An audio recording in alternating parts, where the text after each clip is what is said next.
this now. And so today we're going to talk about radical wholeness, but we're also going to talk about whatever Philip feels like talking about today. Because we're in what some people call a crisis, but what I love about crises is that they open up a whole new path of opportunities. So for me, a crisis is very positive, and I'm so blessed to have Philip with us to guide us through this 45 minutes of wisdom on radical wholeness, embodiment, and whatever else Philip's arts wants to talk about today. Yeah, I mean, it's such a peculiar incubator that we're in at the moment with this lockdown. And the thing is, what's being incubated? And, my hope is that we are prompted. There's such a tug to get back to normal, to reinstate what is familiar, what has carried us forward. But I wrote a piece on COVID where I said, we've been up to now. It's like we've been in this 24/7 house party, and we've been having a great time. And suddenly the house party's shut down, and we look around at the damage that we didn't really. We didn't really notice. When I say we didn't really notice, it's one thing to read about species extinction or coral reefs dying or whatever it may be, and it's another thing to pause and feel it, and feel that what COVID is doing to human society around the world mirrors what we've been doing to the natural world. The pain, the weakening, the death, it's all been happening around us while this, I call it a house party because it's sort of immune. The way in a house party, everyone's, we're here, we're having a great time, and you're oblivious to the fact that you're keeping the neighbors up at 3 a.m. or whatever it may be. And that oblivion is something, it seems to me, we have been cherishing. That lack of a need to bring our attention to a wider sphere that sees the trees and the birds and the worms as our kin. And how can this family on earth live together in harmony? And that issue of harmony, to me, is one of the deepest sensitivities that we're lacking. We set our goals, and our goals aren't framed in terms of harmony. Our goals are framed in terms of measures of success that have more to do with prestige or status or acquisitions or wealth. And none of those bears an implicit commitment to harmony. And so what we substitute for harmony is control, and we mix the two up. We think that if we're controlling something, it's been brought into harmony, and there's a tension between our desire to assert control and our willingness to feel the pulse of the present and yield to it and harmonize with it. And control is really about imposing an abstract sense of order on a living system or a non-living system, whatever it is.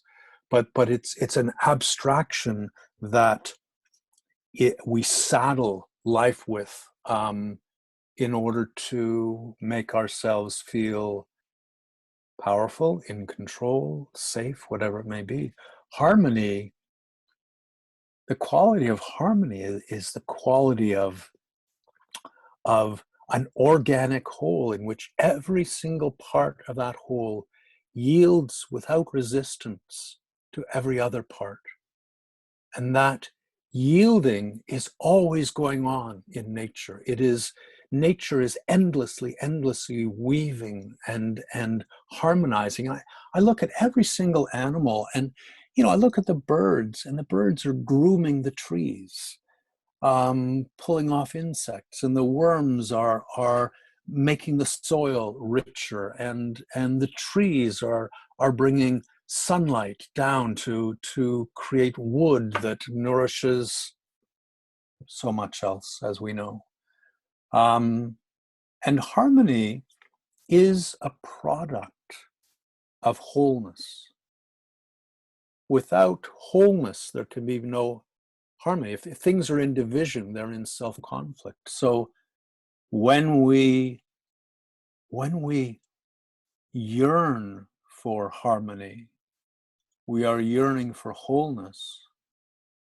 And that desire to feel touched by grace cannot be fulfilled until we come into wholeness. If harmony is a property of wholeness, until we come into wholeness, we won't partake of it. And again, harmony isn't something you achieve. Harmony is something you partake of. And the journey that faces us in coming into wholeness is a journey of surrender. You can't achieve wholeness. You can't have an idea of what it is and make it happen. I mean, you can't achieve wholeness for the simple reason that everything is held in wholeness. I mean, all there is wholeness in our world. There's, you look at quantum physics and you realize the extent to which everything affects everything, yields to everything leans on everything. There's nothing that happens that doesn't affect everything else. And that may seem like a bold statement, but in one of my books, it's a book by a mathematical physicist, and he talks about this thought experiment, just to give you an idea of it, where he says, imagine you had a magic wand, and by shaking your magic wand, you could make the gravitational field of one electron at the outer edge of the universe disappear. So, okay, you shake the magic wand and that infinitesimal gravitational field vanishes infinitely far away. And then you have a magic magnifying glass that lets you track a molecule in the air of the room around you. And you track the molecule. It goes through about 50 collisions that it would otherwise have gone, and then it misses a molecule that it would have hit. That takes less than a second. After that second, the collisions among all the molecules in the room are now different from what they would have been. And tomorrow, if you were to go outside and there's a bit of turbulence in the atmosphere, you would see cloud formations that are different, and you would feel gusts of wind that would be different, because the gravitational field of one electron had been eliminated. So to say that everything affects everything is almost an understatement. And there is no escaping that embrace of wholeness that carries each of our lives forward. So it's not something you can achieve. It's there. It's your reality. And then all you can do is begin to recognize within yourself the parts of you that are unwilling to feel it, the parts of you that are unwilling to join it. And those are like realms of desensitivity that are held in the body. And that's why in my work, coming back to the body, coming back to the body's intelligence is absolutely central. You know, it seems that we've only disconnected from the body's intelligence, like in the last, maybe since the Industrial Revolution. But you go back to Plato, you go back to 350 BC, and there's a dialogue, Timaeus, where Plato talks about how the gods made us. And Timaeus is this very wise man, and they ask him this question, and he responds, well, first they fashion this divine sphere that is based on the heavenly orbs above us. And then they realized, this sphere, it's not going to be able to get around. So they grew it a vehicle, arms and legs and a torso, so it could get around. So there we are, 350 BC, and the body is already being experienced as a vehicle for the Almighty Head. And it wasn't always that way. You go back to the early Neolithic, so 6,000 BC, say. Our cultures were gathered around the mother, and they honored the goddess who was manifest in all things. And they had a reverence for the earth. And what happened was we discovered agriculture. And when you think about the impact for the first time of pushing a seed into the ground and patting it down, everything in the world has changed with that act. So, that piece of ground that you patted down, that's now yours. You own that. And the little green shoot growing beside your seed, it's now a weed. Until this moment, there'd been no such thing as a weed. There's just the goddess manifest in a profusion all around you. But now there's a weed, and it has to be killed. And the little animal coming along, it's now vermin. And it has to be killed because it might eat your plant. And that tree that's putting your plant in the shade, well, that has to be cut down because your little plant needs more light. The world separates into a scheme of good and bad that relies on control. We need to control the animals and the plants and the seeds and as much as we possibly can in order to find the security that we traded. Anthropologists have been asked, if there was any time when you could come back and experience it as a sort of heyday of human existence, what would it be? And so many of them look to the Magdalenian period, the late Paleolithic, when people spent, I think on average, 15 or 18 hours a week tending after their basic needs, and the rest was leisure time. But you can't really call it leisure time because of our associations with that. What do we do with our leisure time? Well, maybe there's something on Netflix, or you might want to play cribbage on the computer, or who knows what, or read a book. None of that existed. So leisure time would have been sitting in the quiet of the forest or the savannah and listening to the world, attending to the pulse, feeling it inform your life, communing with it. So there are forms of knowing in these ancient cultures that we dismiss as impossible. Australian Aborigines used to use smoke signals, and we say, oh, that's, they've got a code and you're communicating back and forth. No, the smoke signal said, I need to talk to you. And you'd see the smoke signal and you'd sit down and you would have a conversation over 2, 5, 10 miles. This was commonplace. We think that medicinal plants, over hundreds of years, of course, you'd get a sense of trial and error, what plants worked, what didn't. So that concept of trial and error, imagine the scenario, 4,000 BC, whatever it might be, John has a headache.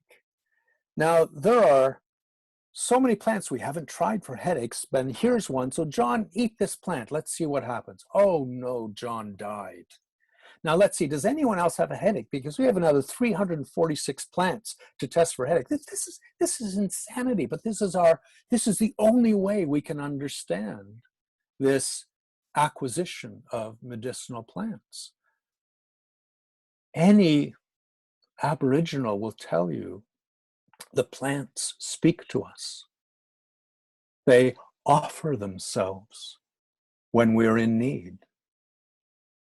And that makes a whole lot more sense to me than trial and error. But the fall from grace, the end of Eden, happened when we traded harmony for control.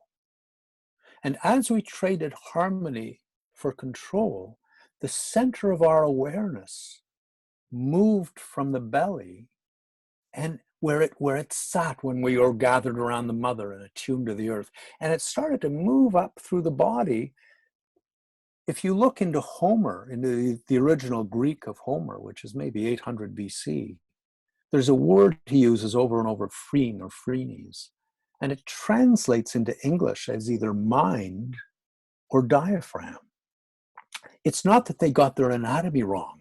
It's that that's where they experienced their thinking. And I find it interesting that in that ancient Greek culture, which saw the birth of theater as we know it, and mathematics and philosophy and all these things, that it was poised between these two poles of our intelligence, the intelligence in the pelvic bowl or the belly, and the intelligence in the head. It was midway between them. And then, of course, we went up, and by Plato's day, we're in the head, and we've been there ever since.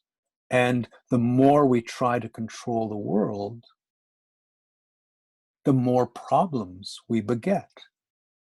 It's like the Hydra head, where you cut off one head and two grow in its place. We have this deep, deep, unspoken faith that knowledge will save us.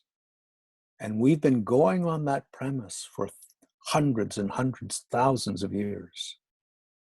And once you see that assumption, once you pull it into the light, then you can test it with a little pinprick, and it pops like a bubble, because every major problem we face has been the result of knowledge.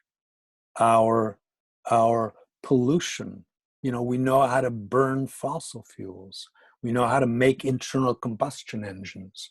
We know how to make plastic, and we're filling the oceans with it. We know how to make antibiotics, so we use them everywhere, and now develop resistance to them. There's no major problem that hasn't been exacerbated by knowledge because of the law of unintended consequences.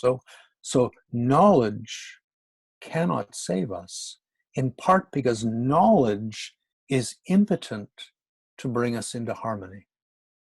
It's only the body, it's only our attunement to the present, it's only our devotion to what is here now, this life on earth at this moment,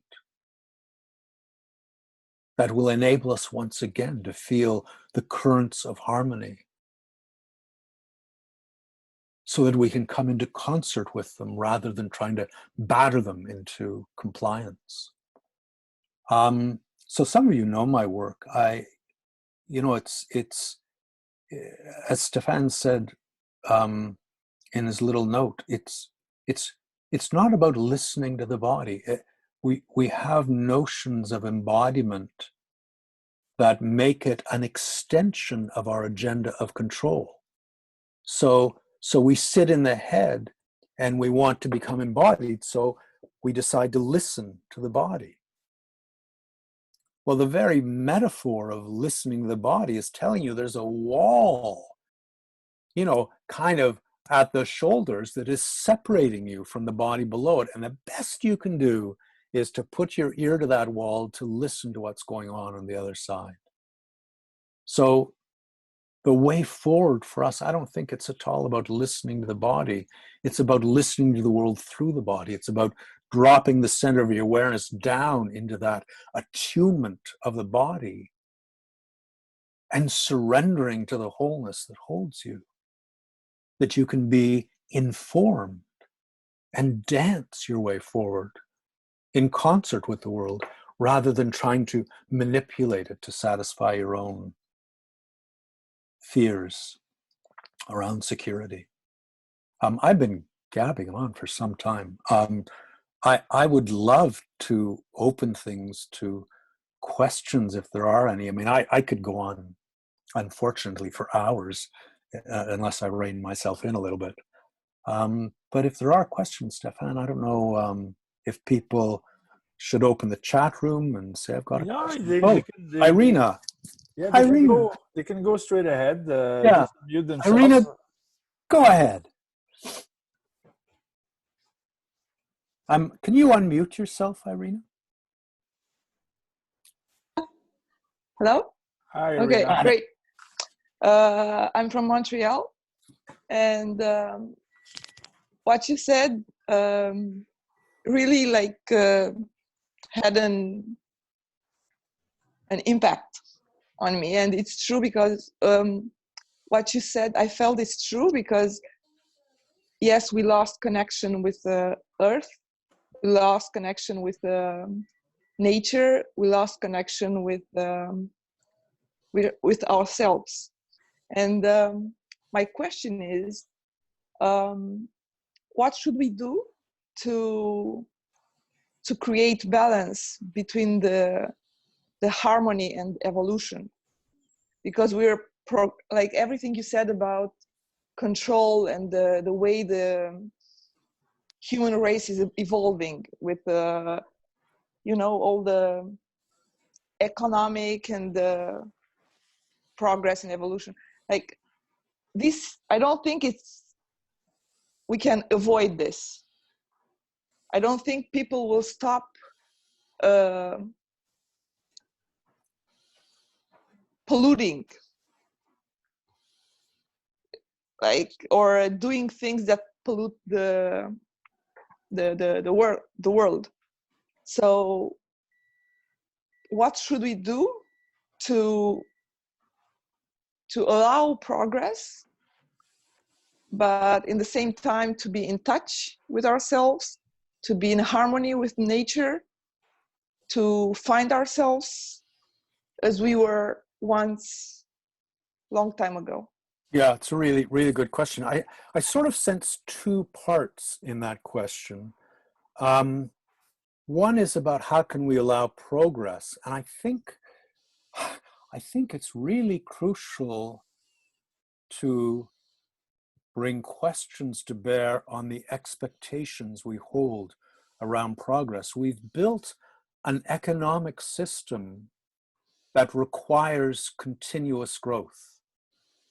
So it requires us to be like a cancer taking over the earth. The earth is finite. We can't grow infinitely, but economically it's a disaster if growth slows down. That's the model we've built, and it's untenable on this earth. Our fantasies of colonizing other planets, are so desperately fraudulent and dishonest. I don't even know how to speak to those, but our economic model requires us to turn resources into garbage as quickly as we can. The more quickly we turn resources into garbage, the better the economy. That's basically what we live with and the model that we've gone with. So I think what we need is a revision of that model that honors material. So whether it's steel or wood or whatever it is, material, the very word material comes from the word maternal. It's the same thing. Our disregard of the material is in line with our demeaning of the female. And so, you're gonna build a washing machine, make it beautiful, build it to last, build it so that every part on that washing machine can be replaced if it breaks down. So that suddenly now we need people who can service the washing machines. And service is so dishonored in our culture, and the COVID crisis has really brought that to the fore, where the people who are most in service, the bus drivers, the hospital workers, the whatever it is, the people who keep it all going are very often the ones who are paid the least, whose contributions are almost disregarded. And so I think to serve, you need to earn a decent living, and to have that honored, and to serve not just people, but this planet, the wildlife around us. It's a shift that needs to happen culturally, and I think that shift that needs to happen, it brings me to the second part, is that we are being driven by this emptiness that we hold inside of us.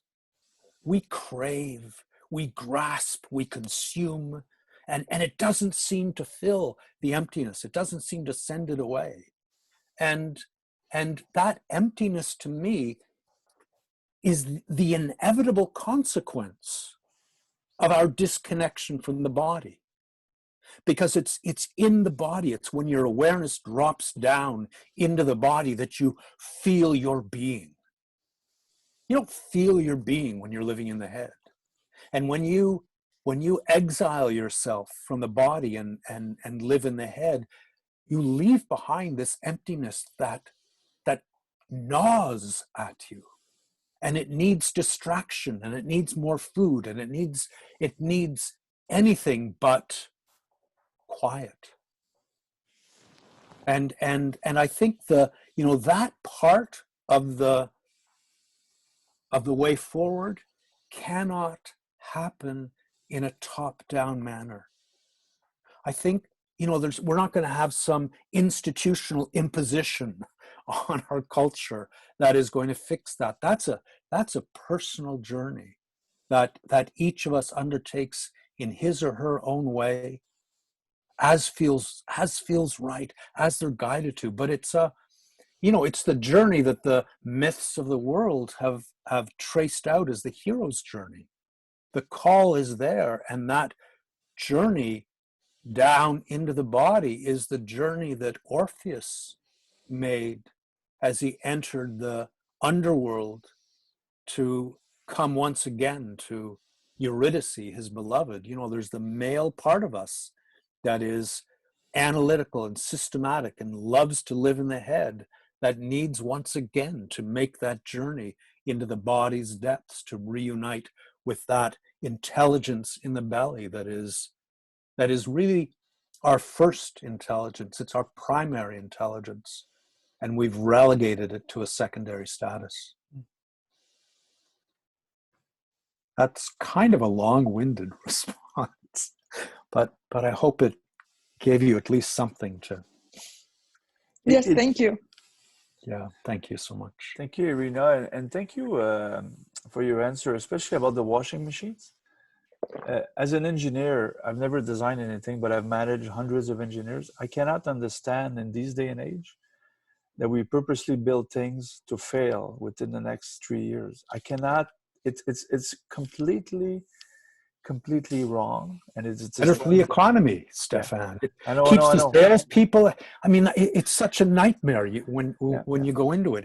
It's a horror. And my mother's washing machine lasted for 35 years. The first washing machine I bought lasted for 8, and the guy came and he said, "I'm sorry, it's garbage. You can't. It's more expensive to fix it."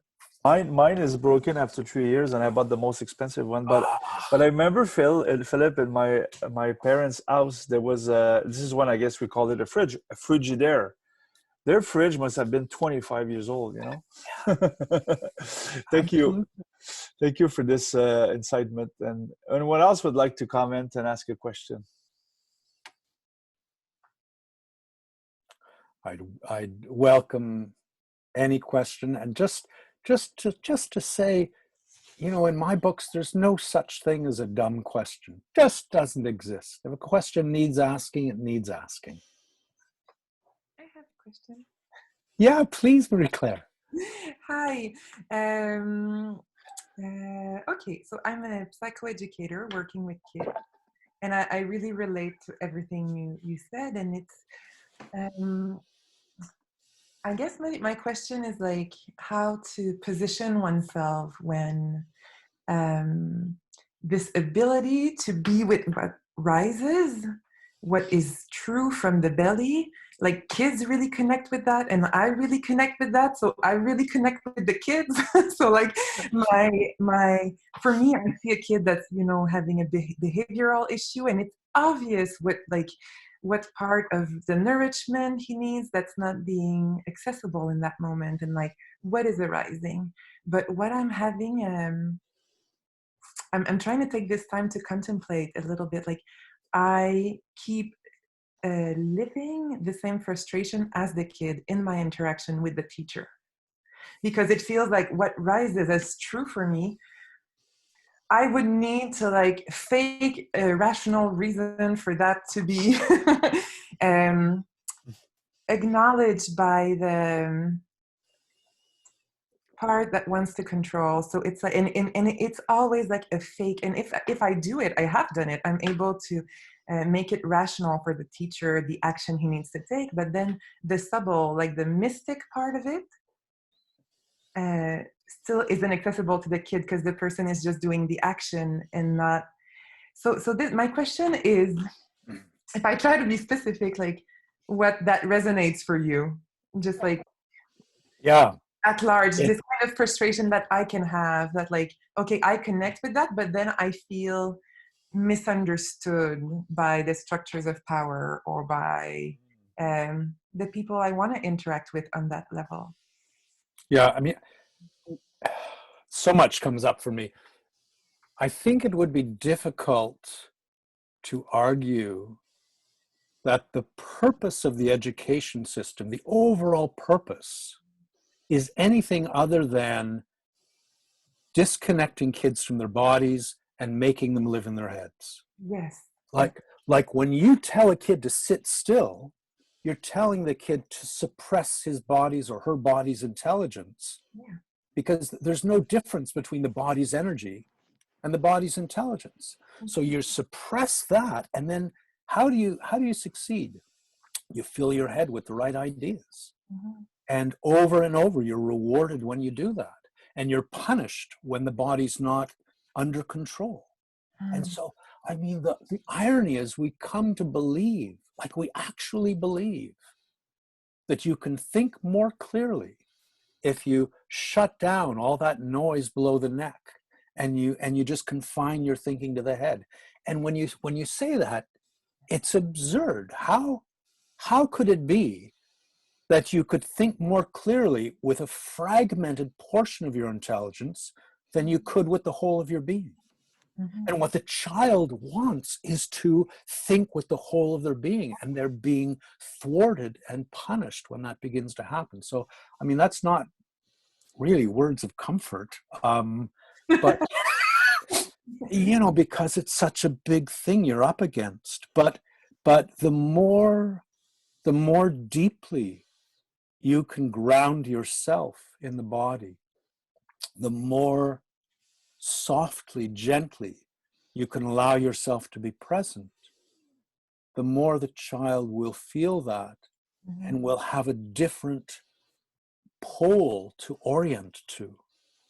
Yeah. I think what we model has vastly more effect than what we say.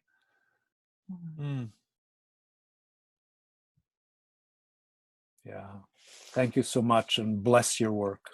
Thank you. Yeah. Marie-Claire, I was just really resonating with what you said, because one of my dreams, I have many, but is that we transform the education system for it to become a garden, you know, so that each child flourishes in what they're supposed to become, you know, for their soul journey, and not what we want them to become. And when you mention what you mentioned, the only way I would say is for you to make the teacher experience what you're experiencing instead of going to the rational, because once they've experienced it, then they can maybe connect better with the child. I'm not obviously in your field of work, but it's the only thing that came up, it would be an experiential understanding and not a rational understanding.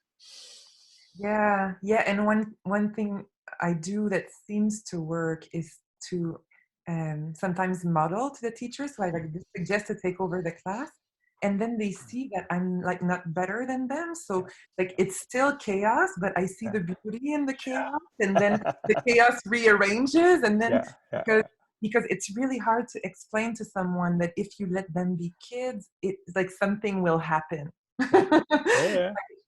But at the same time, the problem for me is more often when I get really sad about is that I see that the kids that I'm supposed to help has a really adaptive response.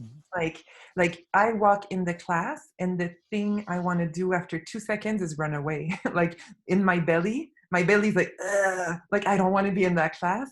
And the problem the kid has is that he leaves the classroom all the time. And it's like, yeah, it's a really bad atmosphere. Like it's the feeling to go away is super sane for the kid. It's like, this is not where I feel relaxed and this is where I tense up, so I'm going to move away from that.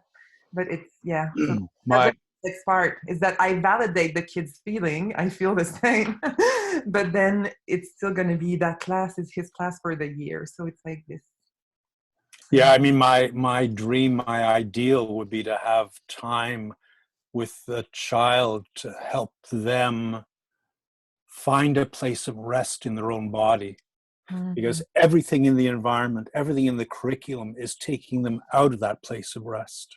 And if they could recover that for themselves, they'd at least have that to come home to.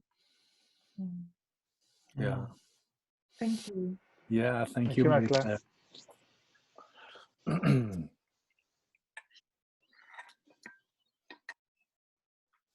other thing about kids is they're born curious.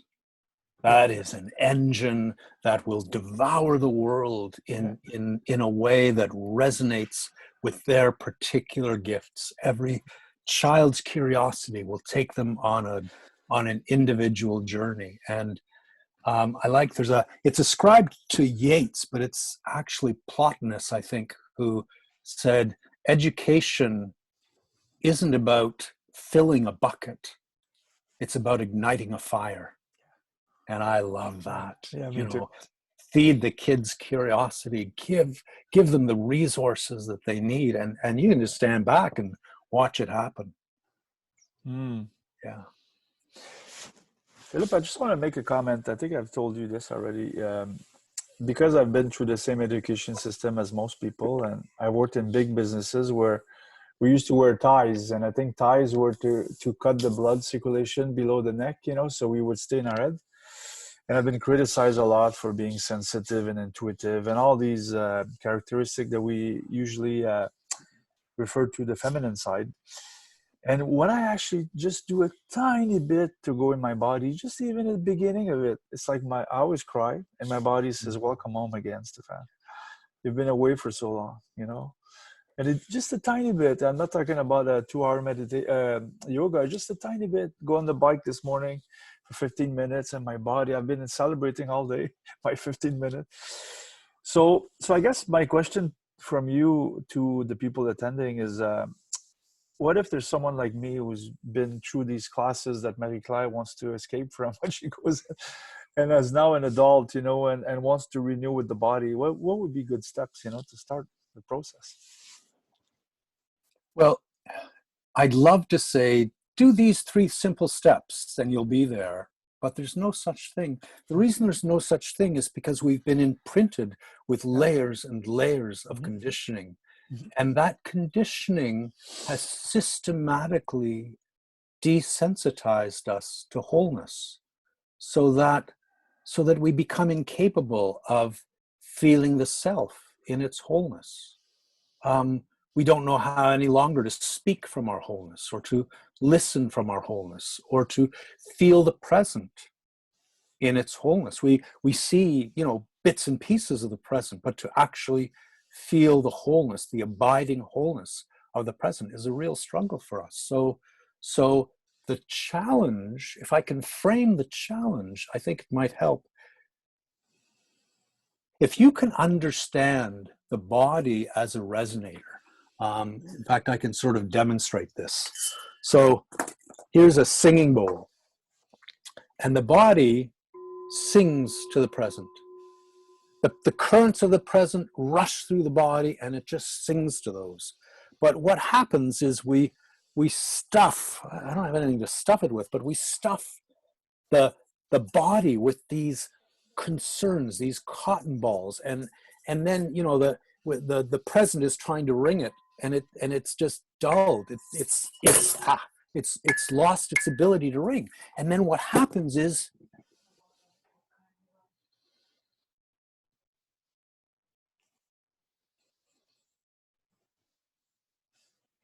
as a source of guidance. You don't even feel it in its wholeness anymore.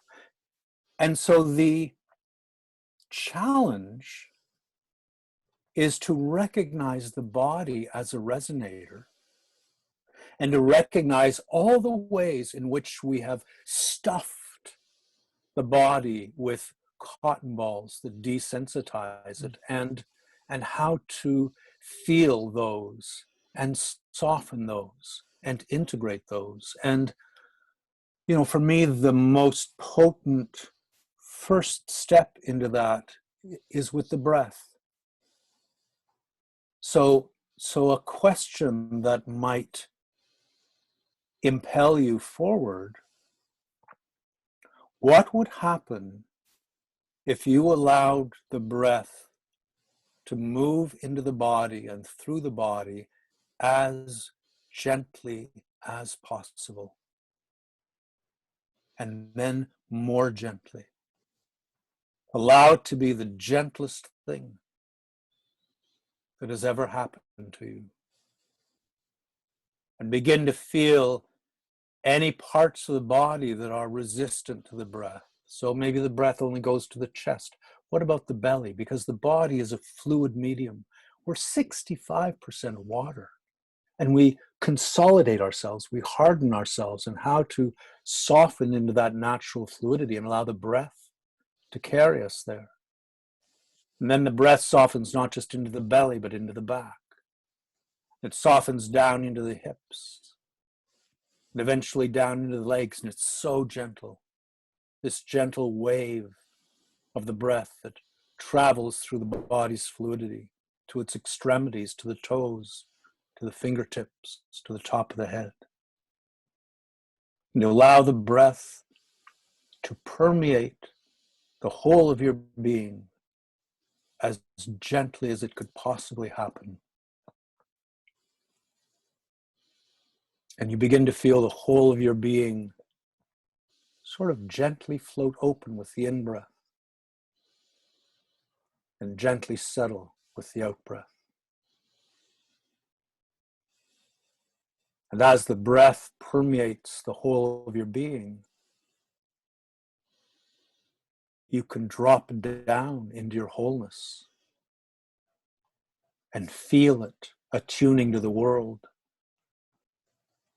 And you begin to feel the spaciousness of your being. The spaciousness that allows all that breath to just gently drift through the body. And you feel the body as a resonator, just like a singing bowl.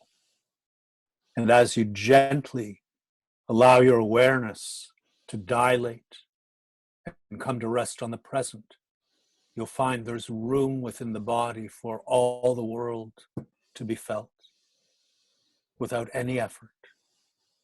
The world drifts through you.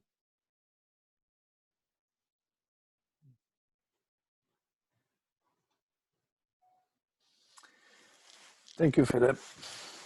Yeah, thank you, Stefan. So Philip. simple. Go ahead. Hi, Sheena here. All right. I have a practical question about this. I'm fairly new to this, but I've been practicing the exercises. In fact, I find the course on your website, the TEPP, the exercises, I find that extremely powerful when I do it. But what I notice is that it's almost like I can do it as though I do it as though I'm meditating. Right? When I shut everything off and when I quieten down and then I do it, I'm able to connect it. And just as you describe it, I can feel all of those sensations that you described. And it ends there. It ends there. So if I go into the day, or if I go in to do some work at home, or if I'm trying to practice this washing dishes, this is so hard to connect to that. Yeah. It's if you can find little tiny steps, because what happens is we are patterned. These patterns take over our behavior and play themselves out. And it's sort of telling to me that the word pattern comes from the Latin word for father. It really feels like that top-down implementation happening. So in that meditative state, Sheena, can you do that with your eyes open and still feel that spaciousness? And then can you stand up from the meditation cushion still with that spaciousness? And if not, go back and explore it. And can you just stand in the room? And then can you walk out of the room? So it's like building little bridges for yourself that help you convey that sense of wholeness from the meditation room into your life. Okay. Yeah, I guess also what you're speaking to is the head wants to achieve it, right? The head wants to have, I want to have this figured out, and it should be done and ready by now because I did this. And I so know it again, I know it's what to going do to the head and how about to do it. Yeah, exactly. Yeah, and instead, so there's a real cultural inclination. It's not just an inclination, it is a bloody obsession. Our culture is obsessed, and our primary obsession is with organizing. And we organize everything. We organize our rooms, we organize our bodies, we organize our emotions, we organize our relationships. Everything is subject to organization, and there's a place for organization. But when you start to organize the body's intelligence, you are undermining, you're corroding its natural integrity. So being present, the body knows how to be present. The body knows how to feel the world. That's what it longs for. But when you're truly present, you feel yourself being organized by the present. You're being informed by the present through that organization. So our cultural obsession to organize and get it right, you've got to name it and let go of it, and then see if you can find the courage and the love to allow your awareness to move off of the self and onto the world around you, and come to rest there, and just for as long as you can, find the world more interesting than that that argument between the divided parts of yourselves. I guess what I'm also hearing you say is use the resistance as a way to go deeper also, like use to know that, okay, so this is where it is, or rather than if you condemn it, you are resisting it. Exactly. Welcome it, if you welcome it for what it has to show you, it will change. It will change. Thank you. Yeah, thank you, Sheena. Sheena, I have in my living room a nice stationary bike, and every day I look at it and I avoid contact with it because I think I should be on it. And today I was inspired. I was reading a book and I said, what if I read the book on the bike, which I used to do 10 years ago when I lost a lot of weight. So I just jumped on the bike and only 15 minutes changed my whole demeanor all day. I feel proud of myself. I have so much energy just with that. So yes, Philip, I resisted the bike for 3 years now, but now I've renewed with it, you know. I can share a little secret with you, Stefan. I just read a research paper on getting fit, and the research paper found that if you warm up on the bike Yeah. for 2 minutes, Yeah. and then go as hard as you can Yeah. for 20 seconds, Yeah. and then Yeah. moderate pace for 2 minutes, as hard as you can for 20 seconds, Yeah. moderate pace again. So 3 20-second sprints, Yeah. 20 seconds. So it's over in 10 minutes. Yeah. And your health will improve as much as if you ride the bike at a moderate pace for an hour. Yeah. High intensity training. Amazing. Yeah, it's amazing. Yeah. 30. So 1 minute. Yeah. 3 20-second periods. Yeah. It just catalyzes the body's system into getting stronger. Yeah, thank you for that. But I was just resonating with Sheena when she said, and what you said, what we resist persists, obviously. Absolutely. And I just wanted to be humble and say I have this beautiful bike, but I was resisting eye contact with it, and now I'm renewed with it. And it feels so good. Yeah, it feels great. It feels great. So thank you, Philip. It's top of the hour. I think some people have to maybe go back to work. So thank you for this beautiful wisdom. And thank you for the people that came. I was very touched by your question. Marie-Claire, your question really, I have a big question mark in my head now. In my conscious leadership, how can I help the education system? And I want you to know there's been 3 teachers so far that have attended my conscious leadership training. I was surprised, including a young man, probably your age, from Yukon, who is a grade 3 teacher. He says, I wanted to bring that in the classroom. So thank you, Philip, for your continued wisdom. And I'll send everyone the recording this afternoon so you can share that with your friends and colleagues. And it says here, Jonathan, thank you. It was amazing. Yes, always amazing. Pleasure to be with you. So much wisdom. And again, Philip, I was touched by your what you talked about knowledge. I think our problem in society is not enough wisdom, obviously, and way too much knowledge. So I think that sums it up nicely. Yeah. Absolutely. Thank you, everyone. All right. Take care. Such a pleasure. Namaste. Thank you, Bye-bye, one and guys. all. Thank you.